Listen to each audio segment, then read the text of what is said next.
My name is Enyinnaya Abaribe. I represent Abia South. Thank you, our dear leader, for exposing everything about the state police.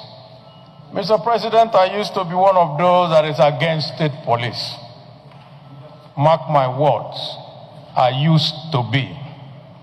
But today, we know that we have very serious insecurity problem that can only be solved by thinking outside the box. And I think that this is part of it. But our issue on this is actually what goes into the Police Act.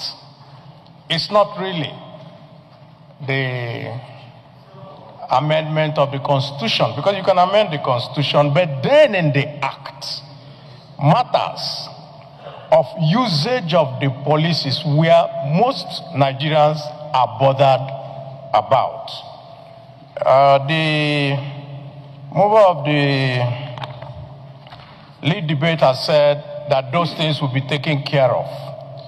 I think that as part of what we will also pass today is also to make sure that in those aspects of the Constitution, because I've seen 2 or 3, where it says that the president will merely write a letter and take over, or merely write a letter to, no. We think that not just the president, but that power must also be shared with the National Assembly and the Senate in particular, just like we have done in state of emergency.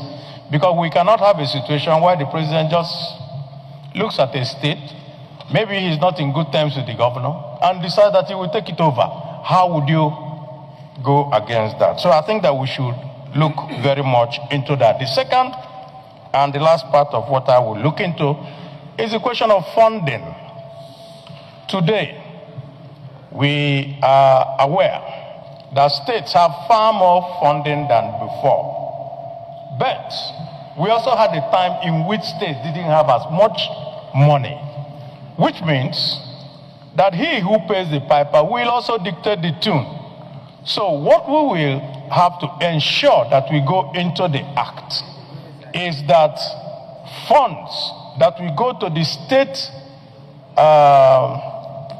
police commission must be guaranteed by the Constitution and go directly to the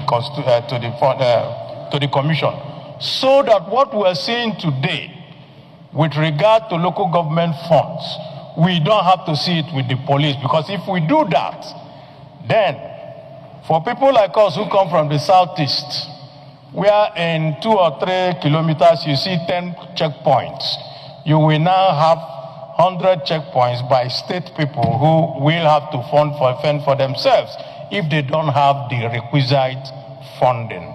I support this bill, and I ask my colleagues to please also support it, provided we put the safeguards that we guarantee each Nigerian his rights. Thank you, Mr. President.